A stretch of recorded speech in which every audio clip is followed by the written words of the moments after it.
Simple interest, ঠিক আছে।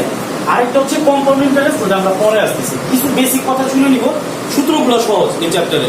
বেসিকগুলো যদি আমাদের জানা থাকে তাহলে এই অঙ্কের চ্যাপ্টার আর আলাদাভাবে পড়ার দরকার নেই, এরপরে তুমি নিজে অ্যান্সার করতে পারবা। আমাদের এটার কয়েকটা ভাগ থাকবে। প্রথমে আমরা ইন্টারেস্ট সম্পর্কে জানতেছি, এরপর আমরা সূত্রগুলো সম্পর্কে জানবো, এরপর আমি দুইটা সৃজনশীল নিয়ে আলোচনা করবো। এইটুকু হলো আমাদের ক্লাসের মূল টার্গেট থাকবে।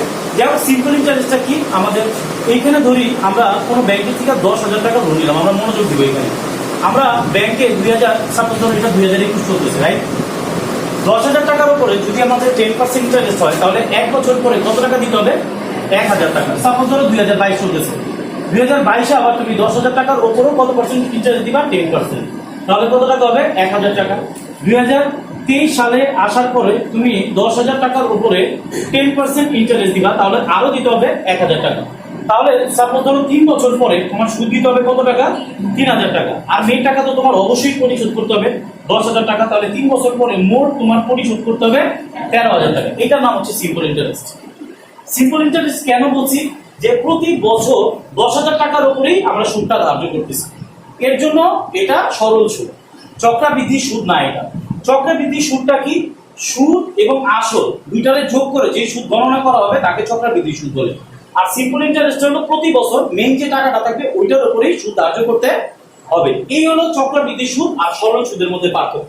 তাহলে এখন প্রশ্ন হলো যে আমাদের এখন যে পৃথিবী চলতেছে যেই সিস্টেমে, এটা কি চক্রবৃদ্ধি সুদ কাউন্ট করে নাকি সিম্পল ইন্টারেস্ট কাউন্ট করে? 100% চক্রবৃদ্ধি অর্থাৎ কম্পাউন্ড সুদ কাউন্ট করে, সরল সুদ অনুযায়ী ধরে না। তো তুমি যখন ফিনান্স সম্পর্কে যদি তোমার আইডিয়া না থাকে, তাহলে তোমার কাছে কি মনে হবে যে প্রতি বছর তুমি যে লোন নিছো 10,000 টাকা, এই 10,000 টাকার উপরেই প্রতি বছর তোমার ইন্টারেস্ট দিতে হবে। এটা একদম ভুল ধারণা। আসলে তুমি 10,000 টাকার উপরে ইন্টারেস্ট দিবা না, আমরা এই জায়গাটার মধ্যে একটু ব্লক করতেছি এটাতে, রাইট। এখন বোর্ড দেখা যাবে কিনা এইটুকুতে লিখলে, বোর্ড কি পুরোটা আসবে? আচ্ছা ঠিক আছে। তাহলে সাপোজ ধরো এইবার হচ্ছে কম্পাউন্ড ইন্টারেস্ট। কম্পাউন্ড এটা তোমার জানতে হবে। কম্পাউন্ড ইন্টারেস্ট চক্রবৃদ্ধি সুদ, এটা বাংলা শব্দটা হচ্ছে চক্রবৃদ্ধি সুদ। এটা দেখো, সাপোজ ধরো 2021 সাল, আবার তুমি লোন নিছিলা কত টাকা? 10,000 টাকা। 10,000 টাকার উপরে তোমার 10% ইন্টারেস্ট দিতে হবে। তো 10% ইন্টারেস্টে কত হবে? প্রথম বছর 1,000 টাকা হবে। বাট 2022 সালে যাওয়ার পর খেয়াল করবো আমরা, 2022 সালে যাওয়ার পর 10,000 টাকা আর এর আগের বছর তোমার ইন্টারেস্ট কত ছিল? 1,000 টাকা। অর্থাৎ তুমি আর 10,000 টাকার উপরে সুদ ধরতে পারবে না, তোমার ধরতে হবে কত টাকার উপরে সুদ?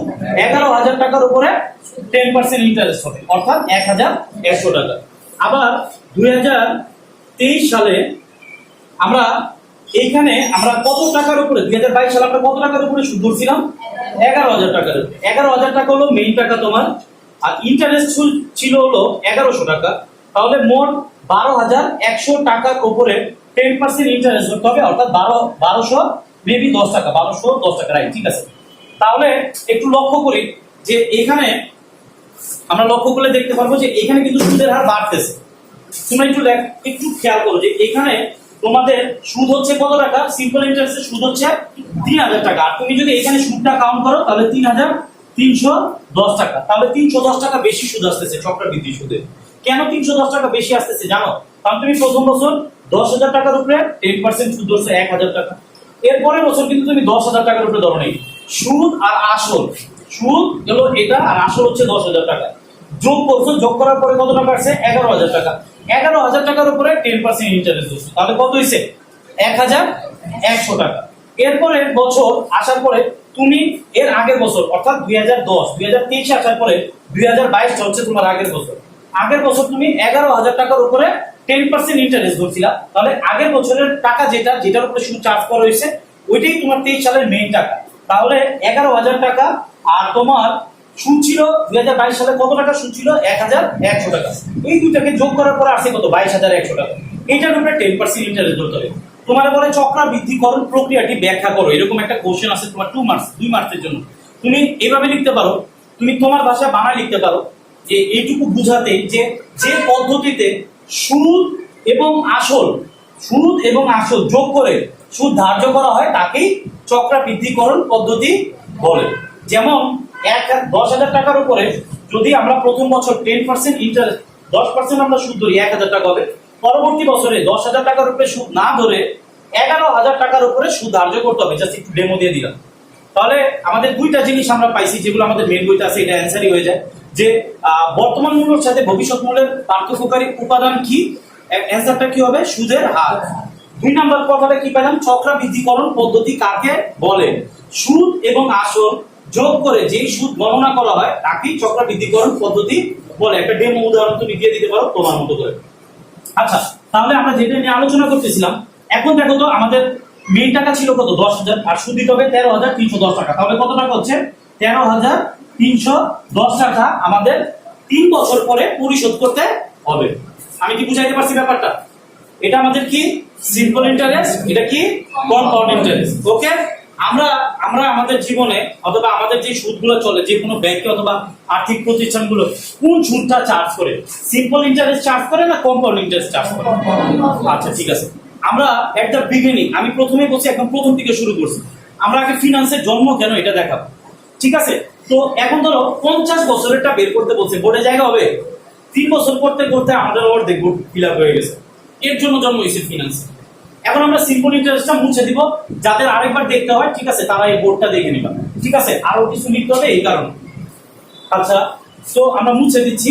তো আমরা 3 বছর পরে চক্রবৃদ্ধিতে দেখছি যে কত টাকা পাওয়া যাবে। 3 বছর পরে চক্রবৃদ্ধিতে কত টাকা পাওয়া যাবে, 13,310 টাকা। যেখানে যখন সিম্পল ইন্টারেস্ট ছিল তখন আমরা দেখতে পাচ্ছি কি যে আমরা ওই সিম্পল ইন্টারেস্টে পরিশোধ করতে হবে 13,000 টাকা। অর্থাৎ চক্রবৃদ্ধিতে টাকা কি বেশি পরিশোধ করতে হয় না কম পরিশোধ করতে হয়? ঠিক আছে, এটার জন্য একটা সূত্র আছে, EAR, effective annual rate, right? তাহলে ওটা নিয়ে আমরা পরে আলোচনা করব স্টেপ বাই স্টেপ। আমরা সূত্রই আলোচনা করব 3টা, একটা ফিউচার ভ্যালু, একটা প্রেজেন্ট ভ্যালু, আর একটা ইএআর, ইফেক্টিভ অ্যানুয়াল রেট। আর অ্যানুইটির কিছু সূত্র আছে, এটা এখন আলোচনা করব না, এটা তোমাদের নোট বইতে আছে অথবা ইন্টারমিডিয়েটে গিয়ে বোঝাবো। আচ্ছা যাই হোক, সামনে যেতেছি। তাহলে আমি তোমার বলতেছিলাম যে ফিনান্সের জন্মটা কেন হইতেছে। এখন তুমি 3 বছরের অঙ্ক করতেছো, তুমি একটার পর একটা সুদ আসল যোগ করতেছো। এর পরের বছরে 12,100 টাকার সাথে 1,210 টাকা ইন্টারেস্ট আছে, এটাকে প্লাস করে তারপর ইন্টারেস্ট চার্জ করবে। এরকম করতে করতে করতে করতে একটা সময় কি হয়ে যাবে, পুরাটা মানে পুরো বোর্ডেও শেষ হবে না, তোমার খাতাও শেষ হবে না যদি 50 বছরের আসে। তাহলে আমাদের জন্ম হইতেছে ফিনান্সের যে আমাদের ফিউচার ভ্যালু সূত্রটা আছে, ওইটা ফিউচার ভ্যালু সূত্রটা হলো, আমরা জানি present value 1 plus rate of interest power number of year, right? তাহলে এটা সূত্রে তুমি প্রেজেন্ট ভ্যালু আমরা কত টাকা লোন নিয়েছিলাম মনে করো, 10,000 টাকা। 1 প্লাস রেট অফ ইন্টারেস্ট, সুদের হার কত ছিল, 0.10, রাইট? 10%। এটা তোমরা মনে রাখবা যে সুদের হারটারে সবসময় পয়েন্টে রাখতে হবে। আর নাম্বার অফ ইয়ার কত ছিল, 3। এখন যদি তুমি তোমার ক্যালকুলেটরে ক্যালকুলেশন করো, তাহলে দেখবা এই অ্যান্সারটা আসছে 13,310 টাকা। কেন ফিনান্স করতেছি, কেন? অর্থের সময় মূল্য আমি তোমাদের সূত্র দিয়ে দিলাম, বাসায় গিয়ে প্র্যাকটিস করো। আসলে ইস্যু এটা না, কেন তুমি এই সূত্রটা করতেছো এটা বুঝাইলাম, দেখে কোন জায়গা থেকে সূত্রটা আসলো আর কেন আমরা অ্যাপ্লাই করতেছি এটা। তাহলে তুমি 3 বছরেরটা তুমি দেখো 3 লাইনে চলে আসছে না। সাপোজ ধরো তুমি 50 বছর না 100 বছরেরটা বের করবে, নাম্বার অফ ইয়ার কত হবে, 100। তুমি এবার ক্যালকুলেশন করো, এটার সাথে এটা পাওয়ার দিবা 100, এই 3 লাইনই হবে, বেশি হবে।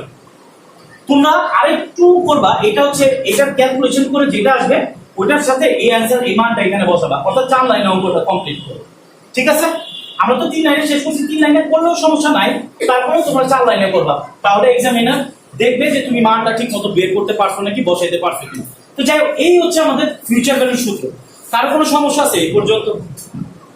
কারো কোনো সমস্যা নেই। তাহলে একটা সূত্র অলরেডি আমরা করে ফেলছি। টাইম ভ্যালু মানে আমাদের যেগুলো আছে, যে সরল সুদ, তারপরে চক্রবৃদ্ধি কি সুদ কাকে বলে, এই জিনিসটা আলোচনা করলাম। আর আলোচনা করতে করতে করতে করতে আমরা ফিউচার ভ্যালুতে চলে আসছি, যে আজকে যদি কোনো মূল্য দেওয়া থাকে যে তুমি 100 বছর পরে 10% সুদের হারে এখানে কত টাকা পাবা, এটা বের করা যাবে। ঠিক আছে, তারপরে আমাদের এইখানে নাম্বার অফ ইয়ার তোমার হইতেছে কত, আমাদের 100। যদি কয়েকবার বছরে চক্রবৃদ্ধি গণনা করা হয়, চক্রবৃদ্ধি সুদ গণনা করা হয়, এটা একটু মনে রাখবো আমরা, একটু এক্সেপশনাল কথা, আমি এটা মুছে দিচ্ছি, এটা রাখবো না।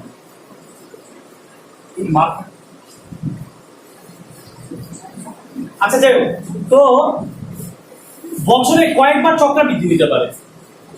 যেমন ধরো এখানে আমরা বছরে দেখতেছি কয়বার চক্রবৃদ্ধি হইতেছে, একবার।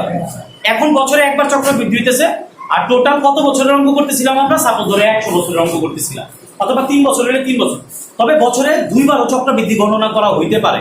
এটা বলা থাকবে যে 6 মাসে একবার চক্রবৃদ্ধি করা হয়। তাহলে বছরে কয়বার হবে? দুইবার। 3 মাসে একবার চক্রবৃদ্ধি করা হয়, তাহলে বছরে কয়বার হবে? 4 বার। যদি 1 মাসে একবার চক্রবৃদ্ধি করা হয়, বছরে কয়বার হবে? 12 বার। বুঝাইতে পারতেছি ব্যাপারটা? 15 দিনে একবার চক্রবৃদ্ধি করা হয়, তাহলে বছরে কয়বার হবে? 24 বার।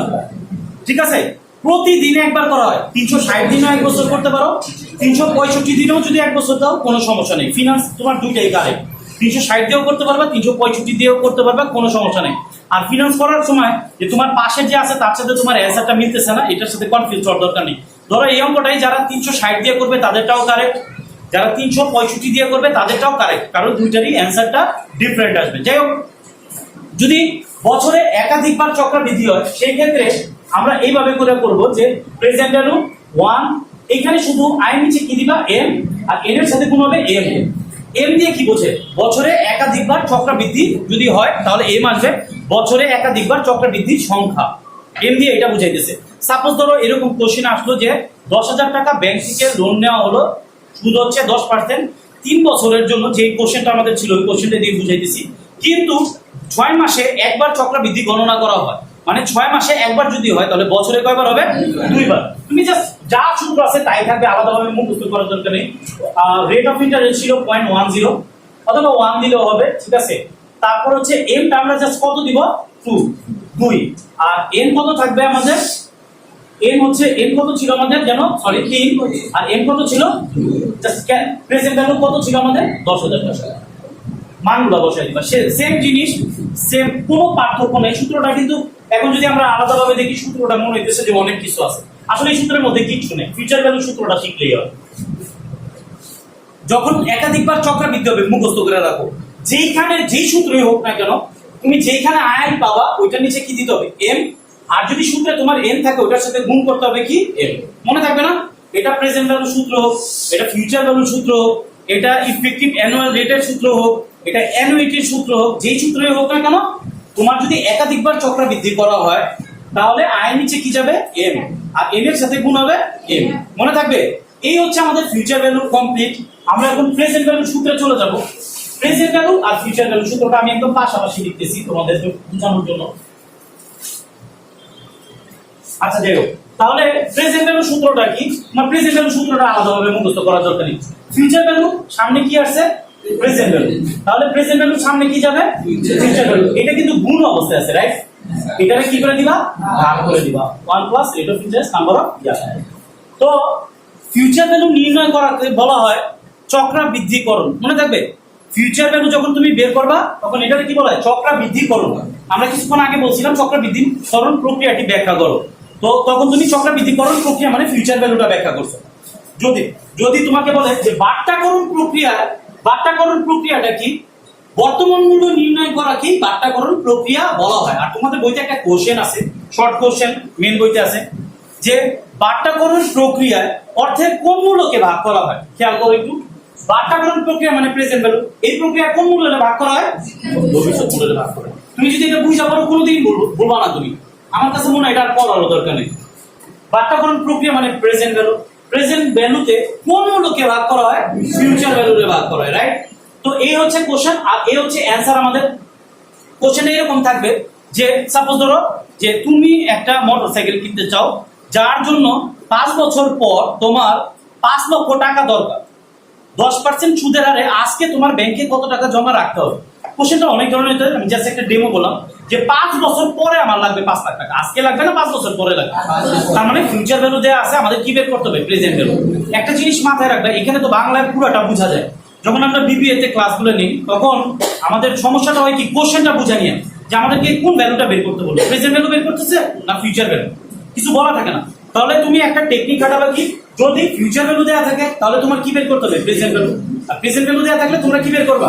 Future value. অনেক সময় তোমার রেট অফ ইন্টারেস্ট চাবে, সুদের হার বের করতে বলবে, অনেক সময় নাম্বার অফ ইয়ার দেওয়া থাকে না, নাম্বার অফ ইয়ার বের করতে হবে, ওটা পরের আলোচনা, ওটা আমরা পরে আলোচনা করব। যাই হোক, সাপোজ ধরো যে 5 বছর পরে আমার কত টাকা লাগবে? 5 লক্ষ টাকা। 1 প্লাস রেট অফ ইন্টারেস্ট আমরা 10 নিয়ে নিলাম, ঠিক আছে, আর নাম্বার অফ ইয়ার হলো সাপোজ ধরো 5।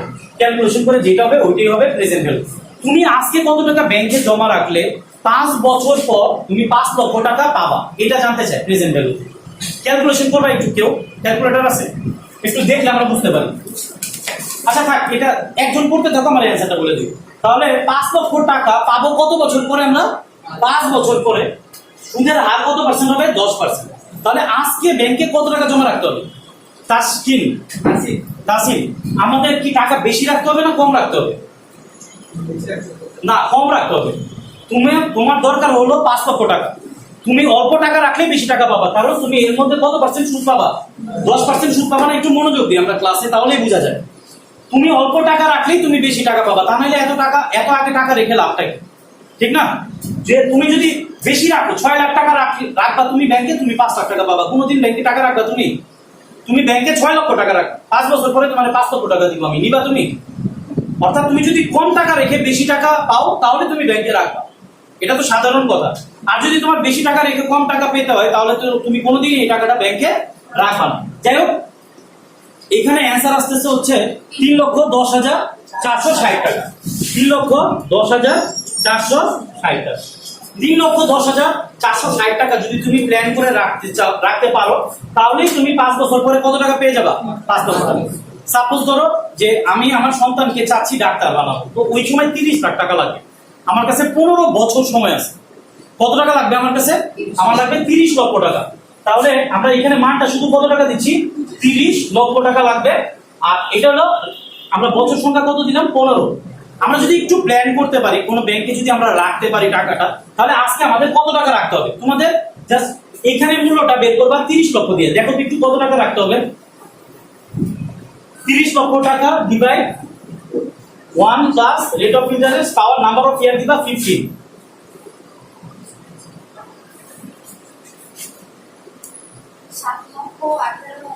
7,18,000 টাকা নিলাম, ঠিক আছে? 7,18,000 টাকা যদি আমরা ব্যাংকে জমা রাখি, তাহলে আমরা 15 বছর পরে কত টাকা পেয়ে যাব? 30 লক্ষ টাকা। 7 লক্ষ টাকা কিন্তু রাখতে কষ্ট হবে না একবারে, হয়তোবা, ঠিক আছে? তো কিন্তু একসাথে যখন তোমার 30 লক্ষ টাকা বের করতে হবে, তখন কি তুমি বের করতে পারবা? কিন্তু 15 বছর আগের প্ল্যানিং যদি আমরা এখন করে রাখি, তাহলে কিন্তু 15 বছর পরে আমরা 30 লক্ষ টাকা পাবো। আমার বাবা যখন এই বাড়িটা কিনছে তখন ধরো 1 লক্ষ টাকা দিয়ে কিনছে, বাট এইটার দাম এখন 1.5 কোটি 2-2.5 কোটি টাকা। এখন কি কেনা সম্ভব? আমাদের মতো মধ্যবিত্ত যারা আছে, সো আগে যারা প্ল্যান করে কিনছে, যাদের সুযোগ ছিল, যারা কিনছে, এখন এই প্ল্যান অনুযায়ী আমরা এস্টাবলিশ। তো এরকম ভাবে যদি আমাদের ফিউচারে কোনো প্ল্যান থাকে যে আমরা এই কাজটা করব, এখানে আমাদের এত টাকা লাগবে, তাহলে ব্যাংকে যদি টাকা রাখি তাহলে অটোমেটিক এই টাকাটা বেড়ে যাবে। যার জন্য আমরা যাই ফাইনালি কত হচ্ছে যে প্রেজেন্ট ভ্যালু দিয়ে আমরা কি নির্ণয় করতেছি? প্রেজেন্ট ভ্যালুটা ফিউচার ভ্যালু দেওয়া থাকবে, ফিউচার ভ্যালু থেকে আজকে আমাদের কত টাকা লাগবে 30 লক্ষ টাকা করে। এরকম বিভিন্ন রকম ভাবে সৃজনশীল আসতে পারে। আমরা শুধু সূত্রটারই একটু এক্সপ্লেন করে দিলাম, আশা করি বুঝতে পারছো। এরপর হচ্ছে ইফেক্টিভ অ্যানুয়াল রেট, ইএআর। এই তিনটা সূত্র তোমাদের সাধারণত লাগে। ইএআরটা তোমার সবচেয়ে বেশি লাগবে হচ্ছে এক কথায় উত্তর অথবা ইএআর এর অর্থটা তোমার জিজ্ঞাসা করবে যে মিনিংটা কি। মডেল টেস্ট গুলো তো আমি দেখতেছি ইএআর দিয়ে বলে যে এর অর্থটা নির্ণয় করো অথবা অর্থটা লিখো। ইএআর এর ইংলিশ শব্দটা হচ্ছে ইফেক্টিভ অ্যানুয়াল রেট। বাংলাটা একটু দেখে নিবা তোমরা।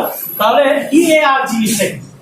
ইএআর আমরা এখন খুব ভালো বুঝতে পারবো। কেন জানো ইএআর কেন ভালো বুঝতে পারবো? কারণ হলো আমরা সরল সুদে দেখছি 3,000 টাকায় দিতে হয়, সুদ বেশিও দিতে হয় না, কমও দিতে হয় না।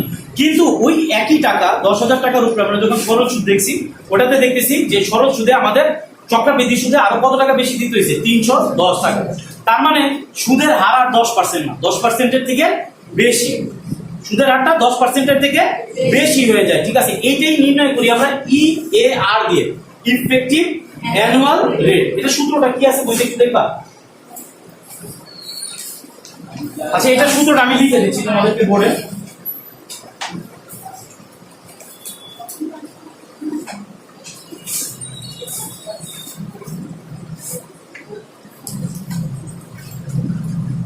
তাহলে 1 plus 1 divide m, m minus 1, ঠিক আছে?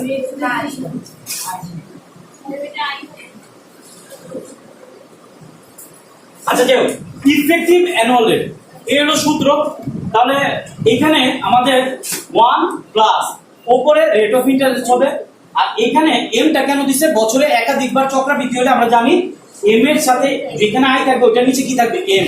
আর এন এর সাথে এম রে কি করতে হয়, গুণ করতে হয়। এটা সাপোজ ধরো 1 বছরের অঙ্ক, এর জন্য তোমার এম এখানে নাই, এম এখানে আছে, এম সবসময় এখানে থাকে। এমটা এখানে কত, 1 বছরের অঙ্ক ধরতেছি আমরা, এর জন্য এমটা কত, এখানে আমাদের 1 রে দিয়ে এম রে গুণ করলে সেম রেজাল্ট আসবে, এর জন্য আর আমরা এমটা দিচ্ছি না এখানে। তো যাই হোক, এই হলো তোমার ফাইনালি সূত্র, -1 থাকবে। সাপোজ ধরো তোমার বইতে যেটা ডেমোতে আছে, আমি বইয়ের উদাহরণটাই দিতেছি যেন বুঝতে সুবিধা হয়। এখানে বলছে যে কোনো একটা মহাজনের থেকে তুমি কিছু টাকা নিলা, প্রতি সপ্তাহে তাকে 1% সুদ দিতে হয়। প্রতি সপ্তাহে কত পার্সেন্ট সুদ দিতে হয়, 1%। তাহলে কত সপ্তাহে 1 বছর হয়, 52 সপ্তাহে 1 বছর হয়। তাহলে বছরে তুমি কত পার্সেন্ট সুদ দিবা, 52% সুদ দিবা। আমরা একটু মানটা বসাই, 1 প্লাস এখানে রেট অফ ইন্টারেস্ট কত হবে, 52 হবে। কারণ প্রতি সপ্তাহে যদি 1% দিতে হয়, তাহলে 52 সপ্তাহে কত পার্সেন্ট দিতে হবে, 52% দিতে হবে। এটা যদি বলতে প্রতি মাসে 1% সুদ দিতে হবে, প্রতি মাসে 1% সুদ দিতে হয়, তাহলে আমরা ধরে নিতাম 12 মাসে কত পার্সেন্ট সুদ দিতে হবে, 12% সুদ দিতে হবে। এখানে আমরা কেন 52 নিলাম, কারণ ওই বইয়ের উদাহরণে দেওয়া আছে আমাদের যে প্রতি সপ্তাহে 1% দিতে হয়, তাহলে 52 সপ্তাহে কত পার্সেন্ট দিতে হবে, 52% দিতে হবে, এর জন্য 52 আনছি। কিন্তু প্রতি মাসে যদি আসে, তাহলে তোমরা ধরে নিবা, সরি প্রতি মাসে, রাইট, ঠিক আছে, প্রতি মাসে যদি 1% হয়, 12 মাসে কত পার্সেন্ট হবে, প্রতি মাসে যদি 2% হয়, 12 মাসে 24%, রাইট। প্রতি মাসে কত পার্সেন্ট, প্রতি মাসে সাপোজ 2%, তাহলে বছরে কয় পার্সেন্ট হবে, 24%। এটা একটু মনে রাখবো। এম কত, 52 মাস বলছি আমরা, এম কত হবে 52, আর এখানে এমটা কত দিব আমরা, 52 দিব, মাইনাস কত দিব, 1, ঠিক আছে। আচ্ছা যাই হোক, তাহলে এটার ক্যালকুলেশন করলে অ্যানসারটা কত আসছে, 63 মেবি না, কত আসছে দেখো একটু,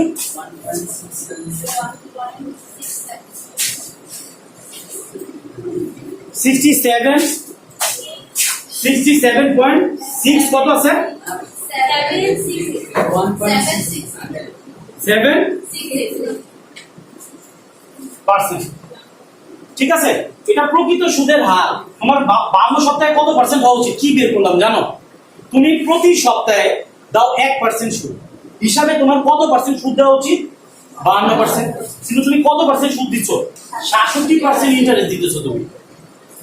বুঝাইতে পারছি, প্রকৃত সুদের হার কি বাড়লো না কমলো, তাহলে চক্রবৃদ্ধি সুদের কারণে প্রকৃত সুদের হার, বুঝাইতে পারছি।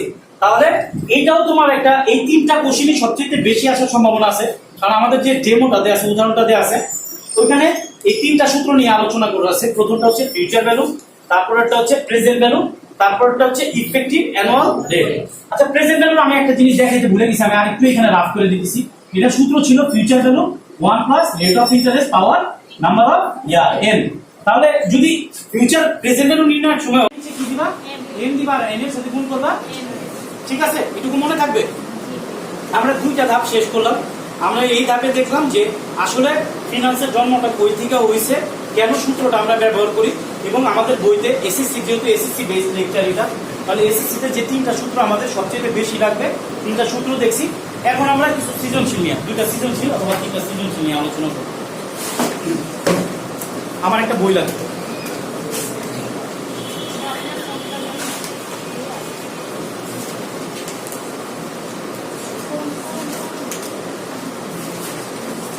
যাই হোক।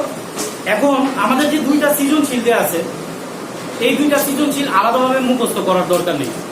এখানে বলছে জনাব আলিম সাহেব একটি বাণিজ্যিক ব্যাংকে 6 বছরে টাকা দ্বিগুণ হওয়ার পলিসিতে 2 লক্ষ টাকা জমা রাখে। টাকা দ্বিগুণ হওয়ার পলিসি মানে কি, 6 বছরে টাকাটা কি হবে, দ্বিগুণ হবে, অর্থাৎ 2 লক্ষ টাকা কত হবে, 4 লক্ষ টাকা। অর্থাৎ একটা অপশন তারা বলেই দিছে, এখানে 2 লক্ষ টাকা কত হবে, 4 লক্ষ টাকা হবে। এখানে একটা বলা আছে, কিন্তু তার ফ্রেন্ড তারে বলতেছে যে না, ব্যাংকে টাকা জমা রাখার দরকার নেই, 13% মুনাফায় যদি সঞ্চয়পত্র ক্রয় করা হয়, এটা তোমার জন্য বেটার হবে। তো আমরা ক নাম্বারটা যদি দেখি, সুদের হারের কারণে বর্তমান ও ভবিষ্যৎ মূল্যের কিসের পার্থক্য দেখা যায়, অর্থের পার্থক্য দেখা যায়। কারণ যেটা আমি কিছুক্ষণ আগেও লেকচারের শুরুতেই বুঝাইছি, আজকে 10,000 টাকা কত হয়ে যেতেছে, 3 বছর পরে 13,310 টাকা। এটা কিসের কারণে হইতেছে, সুদের কারণে হইতেছে।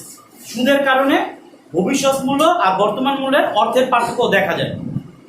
চক্রবৃদ্ধিকরণ প্রক্রিয়াটি ব্যাখ্যা করো। একটু রিভিউ করে নিবা, তাহলে এই মাথায় চলে আসবে যে চক্রবৃদ্ধিকরণ নিয়ে আমরা অনেকক্ষণ আলোচনা করছি। যে পদ্ধতিতে চক্রবৃদ্ধি সুদের ধারণা ব্যবহার করে সুদ গণনা করা হয় তাকেই চক্রবৃদ্ধিকরণ বলে। তুমি প্রথম লাইনটা এইভাবে লিখতে পারো, তারপর লিখতে পারো, পরের প্যারা থেকে লিখতে পারো, সুদ এবং আসল যোগ করে যেই সুদ গণনা করা হয় তাকে চক্রবৃদ্ধিকরণ পদ্ধতি বলে। যেমন 10,000 টাকার উপরে প্রথম বছর 10% সুদ ধরলে পরবর্তী বছরে 10,000 টাকার উপরে সুদ না ধরে সুদ এবং আসল, সুদ ছিল 1,000 টাকা এবং আসল 10,000 টাকা, মোট 11,000 টাকার উপরে সুদ ধার্য করতে হবে। তুমি যেভাবে খুশি এভাবে বানাই লিখো, আমি যাচ্ছি ডেমো দিলাম তোমার, যেভাবে তুমি লিখতে পারো, এটা মুখস্থ করার প্রয়োজন নেই। জনাব আলিমের অর্থের ভবিষ্যৎ মূল্য চক্রবৃদ্ধি প্রক্রিয়াটি ব্যাখ্যা করো। এটা জাস্ট আমাদের দুইটা অপশন আছে এখানে, একটা আছে বাণিজ্যিক ব্যাংক, আরেকটা আছে সঞ্চয়পত্র। বাণিজ্যিক ব্যাংক তো বলে দিছে, এখানে বের করার কিছু নাই, কিন্তু সঞ্চয়পত্রটা তাহলে তোমার কিন্তু বলে নাই যে সঞ্চয়পত্র ক্যালকুলেশন করো। বাণিজ্যিক ব্যাংক ক্যালকুলেশন করার কিছু নেই, কারণ ওরা বলছে 2 লক্ষ টাকা 6 বছর পরে কি হয়ে যাবে, দ্বিগুণ হয়ে যাবে, 4 লক্ষ টাকা হয়ে যাবে। তার মানে ওইখানে বলা আছে। তাহলে তোমার ক্যালকুলেশন করতে হবে কোনটা, সঞ্চয়পত্রটা ক্যালকুলেশন করতে হবে। তাহলে সঞ্চয়পত্রটা আমরা কেমনে নির্ণয় করবো, শুধু ফিউচার ভ্যালু নির্ণয় করবো। জাস্ট আমরা যে সূত্রটা এইমাত্র শিখে আসছি, ফিউচার ভ্যালু সূত্রটা লিখবা, এই যে এখানে লিখে আছে সূত্রটা, আমি শুধু তোমাদেরকে মানটা বসায় দিতেছি যে আমাদের এই অঙ্কের অধ্যায়গুলো খুব সহজ হয়, যে এখানে গ নাম্বারটা তোমার আলাদাভাবে আর বসানোর দরকার নেই, জাস্ট গ নাম্বারটা এখানে তুমি সূত্রটা লিখবা। এখানে প্রেজেন্ট তুমি কিভাবে করবা, তুমি প্রেজেন্ট করবা এইভাবে যে আমাদের প্রথমে কি দেয়া থাকবে, একটা প্রেজেন্ট ভ্যালু দেয়া আছে, রাইট? প্রেজেন্ট ভ্যালু শুরু করবা কিভাবে অঙ্কটা, গ নাম্বার প্রশ্নের উত্তর লিখে যে সঞ্চয়পত্র অর্থে বিনিয়োগের থেকে টাকা পাওয়া যাবে, এরকম তুমি হেডিং দিয়ে প্রেজেন্ট ভ্যালু আমাদের কত টাকা দেয়া আছে, 2 লক্ষ টাকা, এইভাবে শুরু করবা অঙ্কটা। রেট অফ ইন্টারেস্ট কত দেয়া আছে, কত পার্সেন্ট, 13%, 13%, রাইট? 13। তারপরে হচ্ছে নাম্বার অফ ইয়ার কত আছে, 6 বছর, 6। তারপর হচ্ছে তোমার আরেকটা কি যেন থাকবে, তাহলে আমাদের কি বের করতে হবে, ফিউচার ভ্যালু বের করতে হবে, রাইট? ফিউচার ভ্যালু আমরা জানি না, ফিউচার ভ্যালুটাই আমরা বের করব। এইটুকু তুমি শুরু করার সময় অঙ্কটা এইভাবে করে শুরু করবা, তা নাহলে এক্সামিনারের মার্কস কাটার সম্ভাবনা আছে।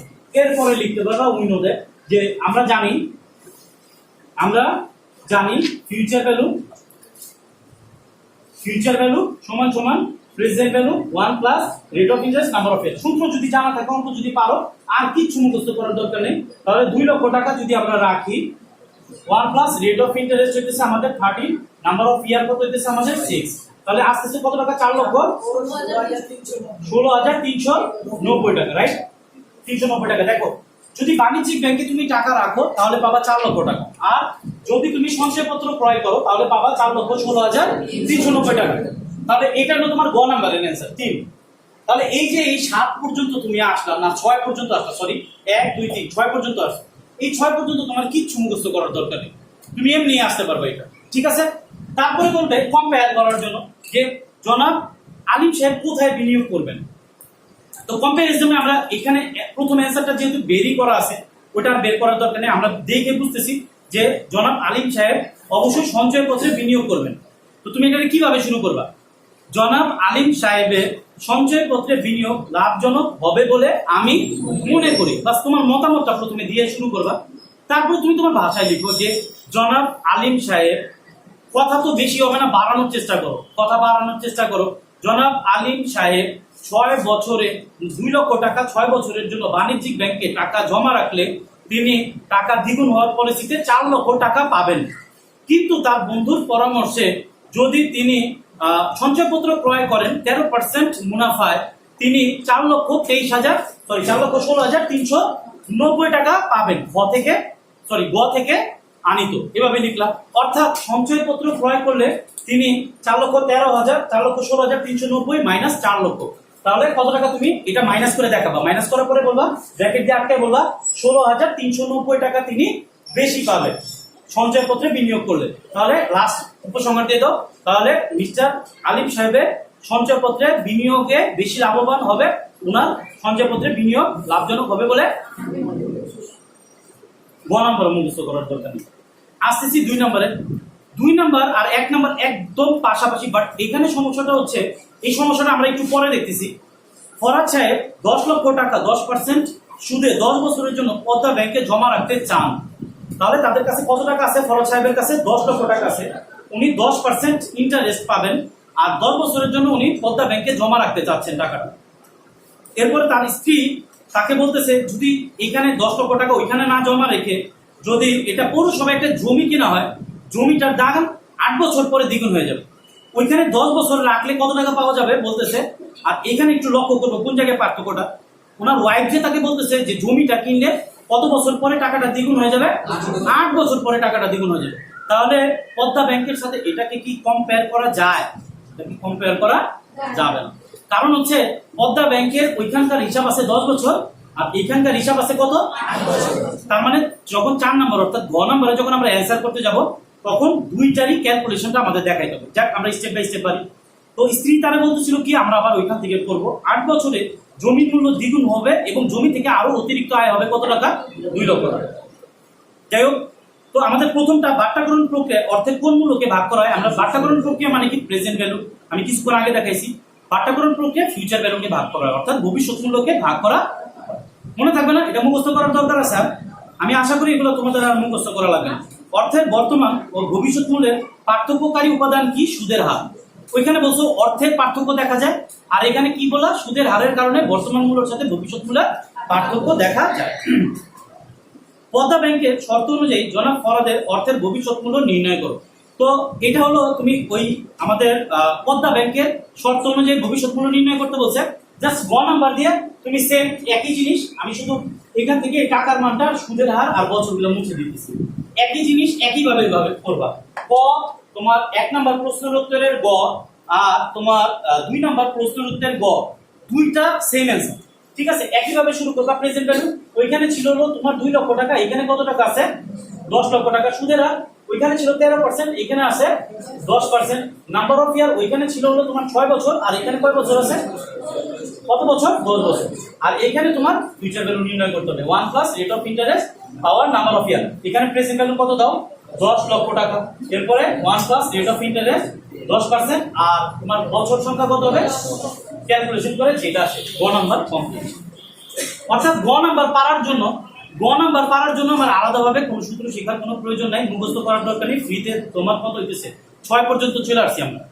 এরপরে বাকি 4 কিভাবে পাওয়া যাবে আমরা চলো এটা নিয়ে আলোচনা করি। আমি প্রথমেই তোমার 1 নাম্বার সৃজনশীলের সাথে 2 নাম্বার সৃজনশীলের কি পার্থক্য হয় এই জিনিসটা নিয়ে আমি প্রথমে আলোচনা করছি যে পদ্মা ব্যাংকের এইখানে আমরা নাম্বার অফ ইয়ার কত পাচ্ছি? 10। বাট এখানে জমি কেনার যে ব্যাপারটা আছে, জমি কেনার যে ইস্যুটা আছে, ওইখানে আমরা দেখতেছি ওনার ওয়াইফ ওনাকে বলতেছে যে 8 বছর পরে টাকাটা দ্বিগুণ হবে আর জমি থেকে আরো অতিরিক্ত আয় হবে কত টাকা? 2 লক্ষ টাকা। অর্থাৎ জমি কিনে 8 বছর পরে মোট ইনকামের পরিমাণ কত টাকা হবে? 22 লক্ষ টাকা। কিন্তু পদ্মা ব্যাংকের 8 বছর ক্যালকুলেশন করা নাই। ওকে, পার্থক্যটা কোথায় বুঝাইতে পারছি? আমরা অঙ্কটা কিভাবে শুরু করতে পারি? আমরা ইচ্ছা করলে পদ্মা ব্যাংকে নিয়েও শুরু করতে পারি, আমরা ইচ্ছা করলে সঞ্চয় পত্রকেও নিয়েও শুরু করতে পারি। সাপোজ ধরো আমি পদ্মা ব্যাংকে নিয়ে আলোচনা করি, মানে দুইটারই ক্যালকুলেশন দেখাইতে হবে। তোমার আগে টিচারকে দেখাইতে হবে, এক্সামিনারকে দেখাইতে হবে যে পদ্মা ব্যাংক থেকে তুমি কত টাকা পাবা। এরপরে তোমার এক্সামিনারকে দেখাইতে হবে যে সঞ্চয়পত্র থেকে কত টাকা আসতে পারে। যেখানে তুমি বেশি টাকা পাবা তুমি সেখানেই ইনভেস্ট করবা, রাইট? তাহলে তুমি লিখবা যে আমরা কি জানি এখন কোথায় ইনভেস্ট করব? এর আগের কোশ্চেনে কিন্তু জানতাম যে আমরা বাণিজ্যিক ব্যাংকে ইনভেস্ট করব, সঞ্চয়পত্রে ইনভেস্ট করব। বাট এখন কিন্তু জানি না। তুমি প্রথম লাইনটা ফাঁকা রাখো, কিছু লেখার দরকার নেই। দ্বিতীয় লাইন থেকে তুমি লেখা শুরু করবা যে পদ্মা ব্যাংকে টাকা জমা রাখলে পাওয়া যাবে। আরো লিখো পদ্মা ব্যাংকে 8 বছর পরে টাকা 10% সুদের হারে টাকা জমা রাখলে পাওয়া যাবে। এই কথাটা লিখে এখানে উপরে লিখলা। লেখার পরে তুমি এখানে নাম্বার অফ ইয়ারটা যখন তুমি 4 নাম্বার অ্যান্সার করবা ঘ, তখন এখানে এনটারে কত দিবা? 8। বাকি সব সেম। এখানে যা আছে তাই করবা। এন কত দিবা? 8। এখানে এন কত দিবা? 8। এরপরে তুমি একটা ক্যালকুলেশন করলা। ধরে নাও আমি ক্যালকুলেশন কিন্তু করতেছি না, ধরে নাও তুমি পাবা হচ্ছে 21 লক্ষ টাকা। ধরে নিলাম, ওটা তুমি ক্যালকুলেশন করে দেখতে হবে তোমাদের। আমরা ক্যালকুলেশন করে কত আসে ওটা দেখার দরকার নেই। ধরে নেই যে আমরা এখানে ক্যালকুলেশন করে কত টাকা পাচ্ছি? 21 লক্ষ টাকা। তো এইখানে তুমি অ্যান্সারটা লিখলা। তারপরে লেখা শেষ হলে তারপরে এই অঙ্কটা নিচে থেকে লিখবা।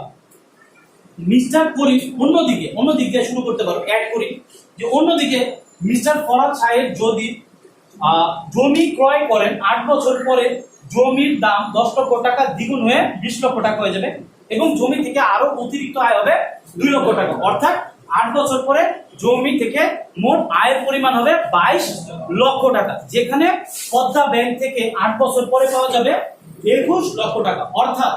অর্থাৎ দিয়ে 22 লক্ষ মাইনাস 21 লক্ষ, তারপরে দ্বিধা কত টাকা আসবে? 1 লক্ষ টাকা। অর্থাৎ সঞ্চয়পত্র ক্রয়ে মিস্টার ফরদ সাহেব 1 লক্ষ টাকা বেশি পাবেন।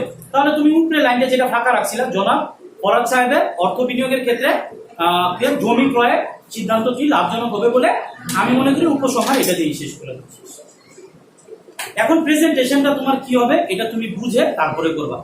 যাই হোক, অর্থের সময় মূল্য নিয়ে তো অনেক আলোচনা করা হলো, ফিনান্সটা কিভাবে উঠে আসছে, যেহেতু এটা বেসিক চ্যাপ্টার ছিল, অঙ্কের অধ্যায় প্রথম অধ্যায়। আমরা আশা করি যে ঠিক মতো এটারে বুঝে শুনে তারপরে স্টাডি করব, তাহলে পরবর্তী যে আমাদের সৃজনশীলগুলো আছে এগুলো আমাদের জন্য সহজ হয়ে যাবে।